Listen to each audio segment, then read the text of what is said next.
4장 9절부터 17절 말씀입니다. 9절 10절 읽고 시작하도록 하겠습니다. 그런즉 이 복이 할례자의 계도냐 무할례자의 계도냐 무릇 우리가 말하기를 아브라함에게는 그 믿음이 의로 여겨졌다 하노라. 어떻게 여겨졌느냐? 무할렛이냐 할렛이냐? 할렛이가 무할렛이가 아니라 예. 제가 한글을 잘 못 읽습니다. 네, 날씨가 좀 많이 추워졌죠. 이제 오늘 우리 이제 이 양이 여러분들을 찾아가려고 여기 다음 세대 딱 붙이고 딱 기다리고 있습니다. 요거 안에 미리 들어가지고요. 20초만 데우면 이렇게 전자레인지 하고 나면 따뜻합니다. 네, 자, 여러분 어제는 아브라함의 의가 사실 은혜로 말미암아 믿음으로 이루어진 것이라는 것과 다윗의 다윗이 알고 있는 최고의 축복이 용서받은 하나님께 용서받은 축복임을 우리가 나누게 되었습니다. 은혜로 의롭다 하심을 받은 사람은 가장 은혜로운 사람 되어야 하고요. 용서라는 최고의 복을 받은 사람은 가장 기쁜 사람이 되어야 한다 나누었는데요. 자, 오늘 4장 9절에 보니까 은혜로 말미암아 믿음으로 의에 이르고 용서에 이르게 된 아브라함의 복, 또 다윗의 복은 이 할례받은 유대인뿐 아니라 할례받지 못한 이방인들에게도 미치는 것이다 라고 이야기를 하고 있습니다. 할례자에게뿐 아니라 무할례자에게도 이 믿음으로 말미암는 의와 용서는 미친다라고 이야기합니다. 왜냐고 하면 10절에 보니까 그 근거로 할례를 받은 것이 이제 아브라함이 이제 믿음으로 의롭다함을 받은 것보다 훨씬 이후의 일임을 기록하고 있습니다. 사실 하나님이 아브라함을 의롭다고 여기신 때로부터 할례를 받은 것은 무려 14년 후의 일입니다. 다시 말하면 할례 받았기 때문에 그를 의롭다 여기신 것이 아니라 의롭다 여기시고 나서 한참 후에 그것에 대한 기억을 하고 외적인 증거로 삼기 위해서 할례를 주셨다는 것입니다. 그래서 그 당시는 이제 이방인들은 무할례자였죠. 무할례자라도 믿음으로 은혜로 의에 이르고 용서에 이르렀다고 하면 아브라함이 받았던 그 복, 의롭다 하심을 받는 것, 용서받는 것은 여전히 유효하다 이렇게 이야기하고 있는 것입니다. 로마서 4장 11절 12절도 교독하도록 하겠습니다. 그가 할례의 표를 받은 것은 무할례 시에 믿음으로 된 의를 인친 것이니 이는 무할례자로서 모든 믿는 자의 조상이 되게 되어 그들도 의로 여기심을 얻게 하려 하심이라. 12절 읽겠습니다. 시작. 또한 할례자의 조상이 되었나니 곧 할례 받을 자에게뿐 아니라 우리 조상 아브라함이 무할례 시에 가졌던 믿음의 자치를 따르는 자들에게도 그러하니라. 11절에 보니까 다시 한번 아브라함의 할례가 믿음으로 받은 의의 인친 것, 그러니까 외적인 증표이다라고 이야기합니다. 도장이 효력이 있는 것은 도장 자체에 뭔가 대단한 효력이 있는 것입니까? 증표잖아요, 그죠? 할례는 증표다 이렇게 이야기하면서 무할례자인 이방인들도 그리스도를 믿음으로 말미암아 의에 이르면 아브라함에게 임했던 바로 그 의가 임한다라고 이야기를 한 내용이고요. 근데 12절에 가면 그렇다고 하면 아브라함은 그냥 무할례자의 조상이냐? 아니, 할례자의 조상도 된다라고 이야기하면서 지금 유대인들 중에서도 장차 이제 율법이 아니라 율법을 행한 자기 의가 아니라 믿음으로 말미암는 의에 이를 자가 많이 일어날 것에 대해서 이렇게 고백을 하고 있고요. 또한 우리처럼 무할례자이지만 믿음으로 말미암아 아브라함에게 속한 자들은 한번 따라하겠습니다. 아브라함이 무할례 시에 가졌던 믿음의 자치를 따르는 자. 여러분, 아브라함은 무할레시에도 믿음의 발자취가 있었지요. 아브라함이 가졌던 믿음의 발자취가 무엇인지 어제 설명했는데요.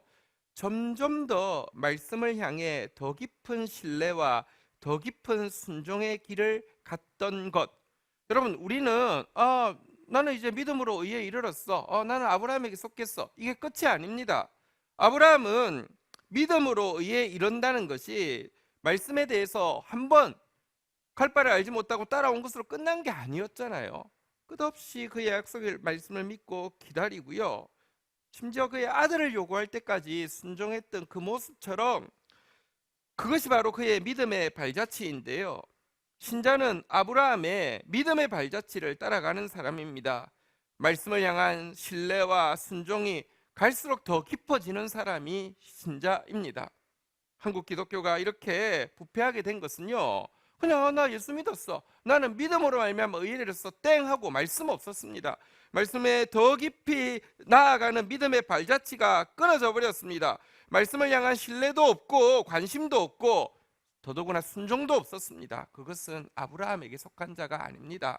아브라함은 한번 믿어서 의에 이른 것이 아니라 그의 평생을 다하여서 말씀을 향한 신뢰와 순종의 발자취, 믿음의 자취를 가졌던 것입니다. 그래서 이방인인 우리가 아브라함에게 속했다는 것은 아브라함이 무할레시에 가졌던 믿음의 자취를 따르는 자들이 된다는 의미입니다. 자, 그런데 여기서 이제 할례라는 것에 대해서 조금 생각해 보도록 하겠습니다. 여러분, 지금 로마서뿐 아니라 모든 바울 서신에서 이 할례 문제는 굉장히 많이 다루고 있습니다. 왜냐고 하면 유대인들에게 있어서 할례는 너무나도 확실한 구원의 증거였기 때문입니다. 그래서 이 우리 할례 받았는데 더 이상 뭘 하라는 거야? 유대인들의 이것을 깨트리기가 너무 힘들었기 때문에 할례 문제에 대해서 계속 다룹니다.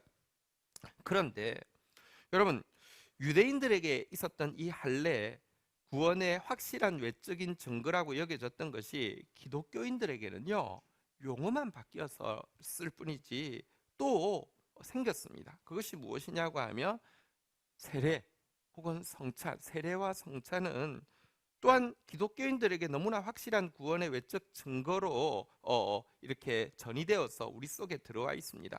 그래서 우리는 이 시대에 또 바울이 할례를 깨트리기 위해서 막 애썼던 것처럼 우리 시대에는요, 우리가 세례와 성찬에 대해서 그릇된 확신을 가지지 않기 위해서 깨트리는 것이 너무 중요합니다. 기독교인들 이렇게 생각합니다. 비록 과거에는, 구약 시대에는 할례받은 민족이 유대인밖에 거의 없었지만 지금은 위생 차원에서라도 대부분 할례를 받고 있으니 할례는 큰 의미가 없어졌어. 그런데 신약 시대에 예수님께서 명령하고 제정하신 세례와 성찬을 받는 것은 전혀 다른 문제예요. 유대인들은 세례와 성찬에 참여하지 않았지만, 그래서 그들이 가지고 있는 할례로 말미암은 구원의 확신은 망상에 지나지 않았지만, 우리는 세례와 성찬에 참여했으니 예수님이 명하신 것 참여하고 있으니 우리의 구원의 확실함은 유대인의 구원의 확실함과 차원이 다른 것이다. 자꾸 이렇게 생각하는 경향이 되게 많습니다. 나 세례받은 사람이야, 나 성찬에 참여하는 사람이야, 나 예수 믿는 사람이야. 그런데요, 오늘 여기서는 할례에 대해서 계속 무너뜨리고 있지만 바울은 고린도전서 10장 1절에 보면 거꾸로 또 세례와 성찬에 대해서 무너뜨리고 있습니다. 기독교인들에게 이것이 외적인 어떤 퍼포먼스가 어떤 이런 것들이요, 얼마나 뭐랄까요, 우리로 하여금 특권 의식에 빠지게 하는 것인지 모르는 것을 알았기 때문입니다. 고린도전서 10장 1절부터 보면 이렇게 이야기합니다. 형제들아, 나는 너희가 알지 못하기를 원하지 아니하노니 우리 조상들이 다 구름 아래에 있고 바다 가운데로 지나며, 2절 읽도록 하겠습니다. 읽겠습니다. 시작. 모세에게 속하여 다 구름과 바다에서 세례를 받았고. 유대인들 여러분 다 세례받았다고 이야기합니다.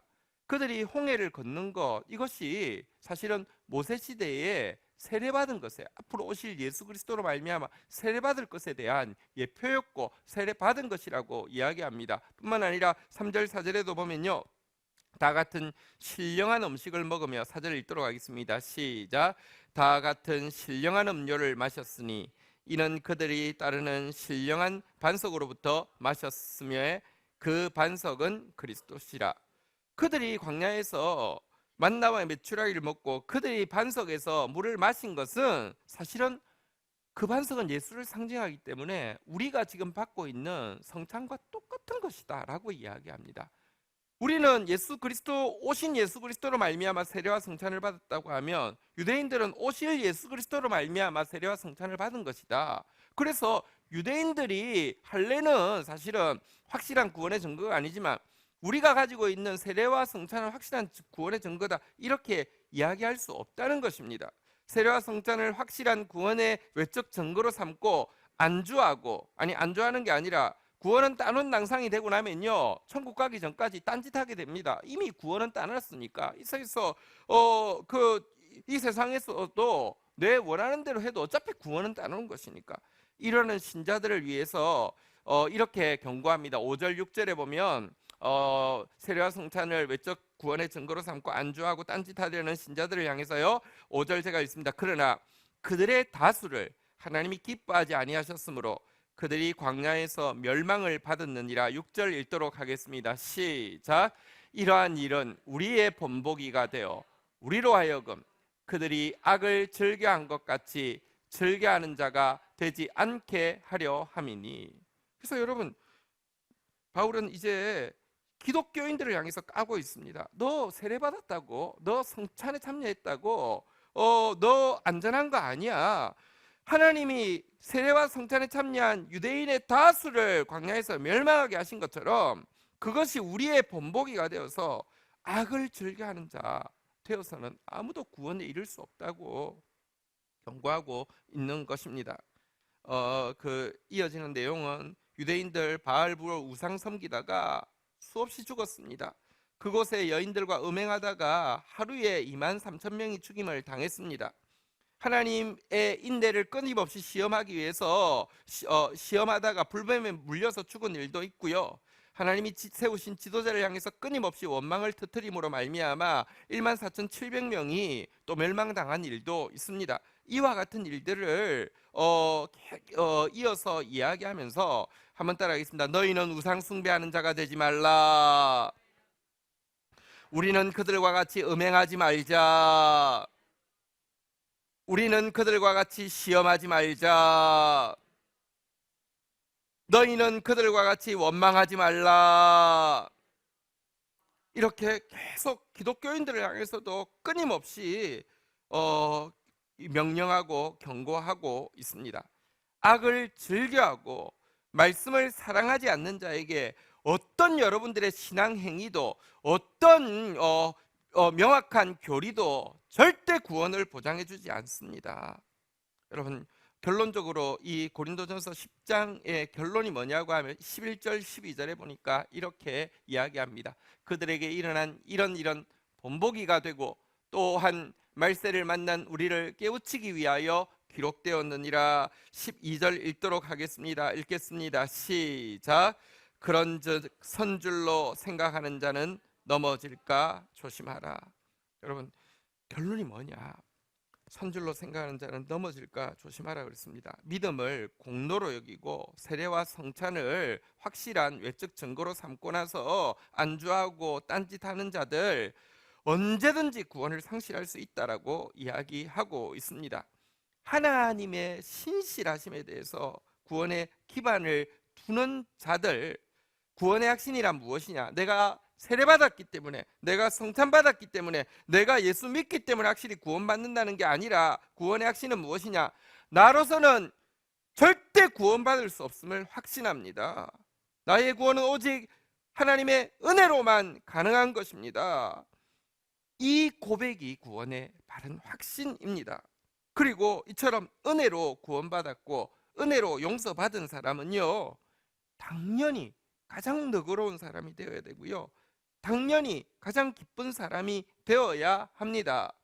내가 무엇도 나의 공로가 되어져서 믿는 것, 세례, 성찬이 공로가 되어지면요, 여러분 절대 너그러운 사람 안 됩니다. 절대 기쁜 사람 안 됩니다.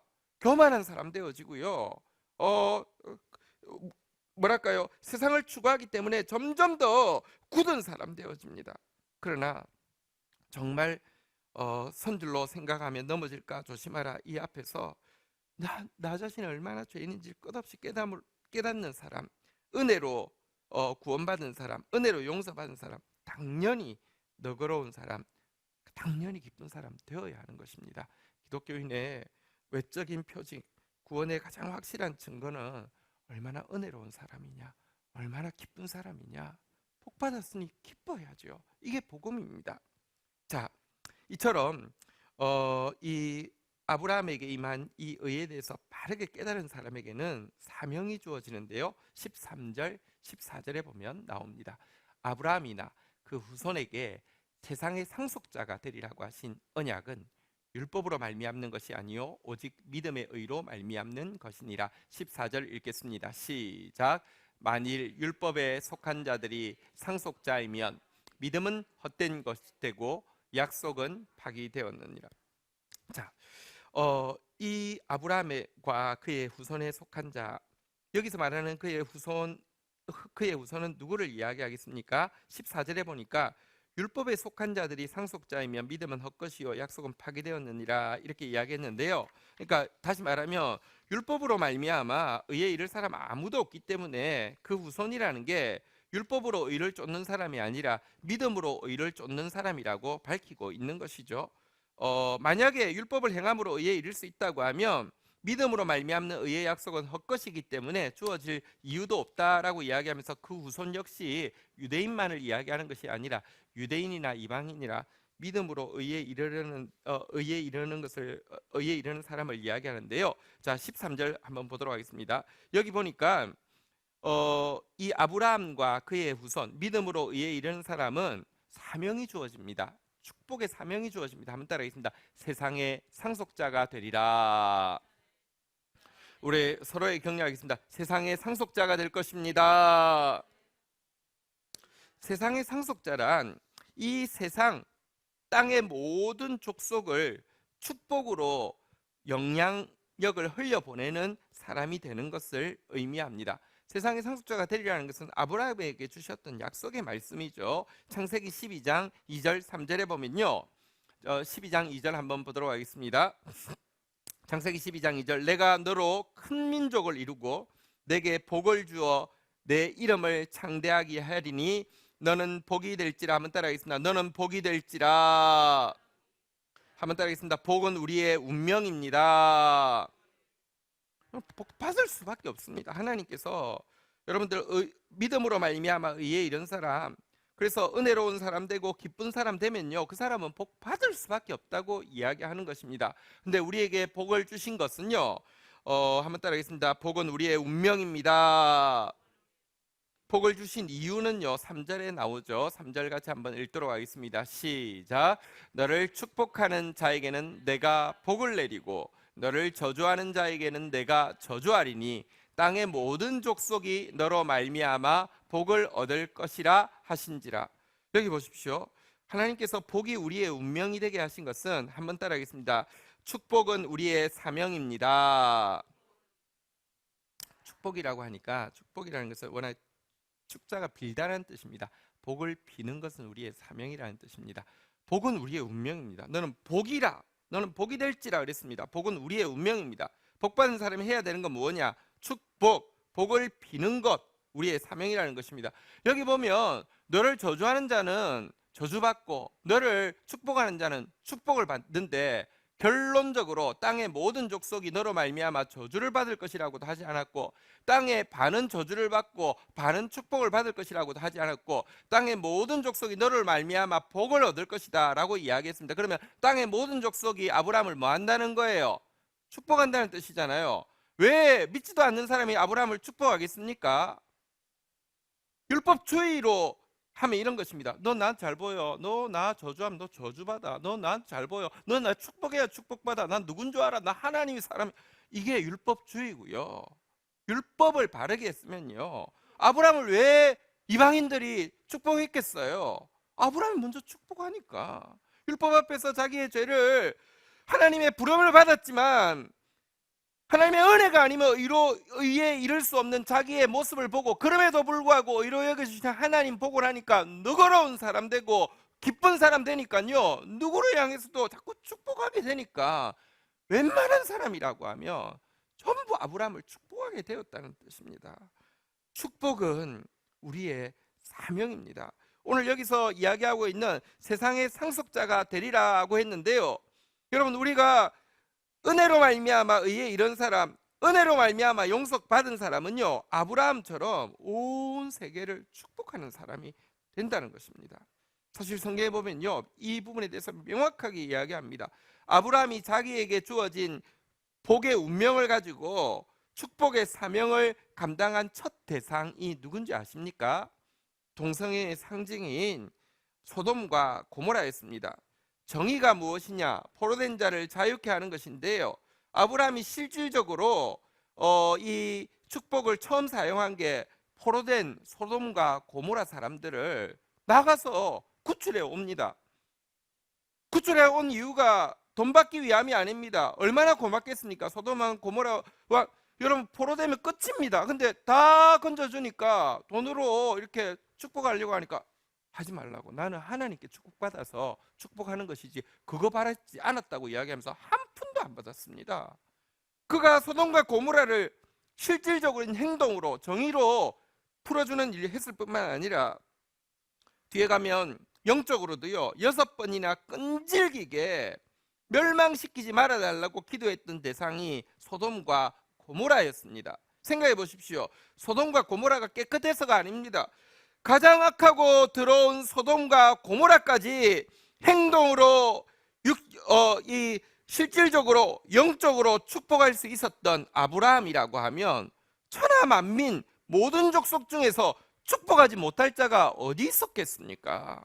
그리고 그가 그렇게 축복할 수 있었던 것은 하나님께로부터 용서의 복을 받았고 하나님께로부터 의롭다 하심을 받았기 때문에 가능했다는 것입니다. 이 사명이 우리에게도 주어져 있다라고 이야기하고 있는 것입니다. 다시 한번 따라하겠습니다. 복은 나의 운명입니다. 축복은 나의 사명입니다. 여러분, 내가 축복하고만 있으면 이미, 근데 복이 운명이라는데 복 어디 있어? 왜 복이 없다고 느끼는 줄 아십니까? 복은 운명이기 때문에 있습니다. 근데요, 복을 주신 이유가 나 먹고 나 교만해지고 나 율법주의가 되어서 남 판단하게 하기 위함이 아니라 복을 빌게 하기 위함이기 때문입니다. 왜 복이 있는데도 없다고 느끼는지 아십니까? 복이 여기 있습니다. 컨베이어 벨트가 돌아가면요, 여러분, 여기 지금 여기 그 막혀 있어서 잘 안 보이는데 컨베이어 벨트 돌아가면 상품이 계속 나오는 것처럼 내가 축복하기 시작하면요, 끝없이 복은, 이미 주신 복은 나오게 되어 있습니다. 오늘 이 복, 이 사명을, 축복의 사명을 우리 은혜로 의롭다함을 받은 우리 가지고 누리고 사용하는 저와 여러분 되기를 주의 이름으로 축원드립니다. 15절에 보십시오. 다시 한번 정리합니다. 율법은 진노를 이루게 하느니 율법이 없는 곳에는 범법도 없느니라. 율법의 기능은 무엇이냐? 인류에게 자신이 얼마나 전적으로 타락한 존재이며 하나님의 진노 아래 있는 범법자임을 알려주는 것이다, 이런 말입니다. 율법이 없을 때는 내가 범법했는 줄도 몰랐는데 율법이 들어오면, 율법을 바르게 대하면 내가 정말 진노 받을 수밖에 없는 범법자구나 라는 사실을 알게 된다는 것입니다. 그런데 복음이 들어오면요, 그럼에도 불구하고 은혜가 임하고 그럼에도 불구하고 용서가 임했으니 어찌 우리가 기뻐하지 않을 수 있고 어찌 우리가 은혜로운 사람이 안 될 수 있겠습니까? 율법은 우리에게 할 것과 안 할 것을 가르치며 복음은 하나님께서 하신 것과 또 하실 것을 가르칩니다. 율법은 우리의 죄와 하나님의 노하심에 대해서 보여준다고 하면 복음은 우리의 대속자와 하나님의 용서를 보여줍니다. 율법은 불의에 대해서 경고하고 정죄하고 죽게 하지만 복음은 의를 향하여서 우리를 이끌어내고 우리를 살리는 것입니다. 율법은 안심하고 있는 무감각한 스스로 자칭 의인에게 전해져야 하지만 복음은 두려워하고 참회하는 모든 죄인에게 전파되어야 하는 것입니다. 16절, 17절 마지막으로 읽겠습니다. 그러므로 상속자가 되는 그것이 은혜에 속하기 위하여 믿음으로 되나니 이는 그 약속을 그 모든 후손에게 굳게 하려 하심이라. 율법에 속한 자에게뿐 아니라 아브라함의 믿음에 속한 자에게도 그러하니 아브라함은 우리 모든 사람의 조상이라. 17절 마지막으로 읽도록 하겠습니다. 시작. 기록된 바 내가 너를 많은 민족의 조상으로 세웠다 하심과 같으니 그가 믿은 바 하나님은 죽은 자를 살리시며 없는 것을 있는 것으로 부르시는 이시니라. 아브라함이 믿은 것은 사실은요, 죽은 자를 살리시고 없는 것을 있는 것으로 부르시는 이 하나님, 다시 말하면 죄로 말미암아 죽을 수밖에 없는 우리를 위해서 당신의 아들을 보내주시고 그 아들로 말미암아 의가 없는 우리를 의가 있게 만드시는 그 하나님을 믿은 것입니다. 그리고 그 하나님을 믿는 아브라함의 믿음에 속한 자는 16절에 보는 대로 상속자가 된다라고 이야기하고 있습니다. 하나님 나라의 상속자가 되어서 주와 함께 세상을 다스리는 사람이 되게 되어 있다는 것입니다. 생명의 면류관 쓰고 생명의 왕노릇하는 것이 신자를 부르신 하나님의 목적입니다. 그런데 오늘날 너무 많은 사람들이, 기독교인들이요, 생명의 면류관 쓰고 생명의 왕노릇 하는 사람이 아니라, 아니 아브라함처럼 소돔과 고모라까지 축복하는 사람이 아니라 혐오의 면류관을 쓰고 혐오의 왕노릇을 하고요, 저주의 면류관을 쓰고 저주의 왕노릇을 하고 있습니다. 절대 합당하지 않습니다. 이것은 은혜로, 믿음으로 의에 이른 사람, 용서에 이른 사람, 갈수록 말씀 안에서 성숙해가고 말씀 안에서 순종하는 사람, 그래서 온 세상을 향해서 축복하는 사명을 감당하는 신자의 모습과 아무 상관없습니다. 이 말씀 붙잡고 우리 다시 한번 우리에게 주신 이 특별한 축복과 사명 감격하면서 받아들이고 다시 한번 헌신하는 시간 가지겠습니다. 자리에서 일어서시겠습니다.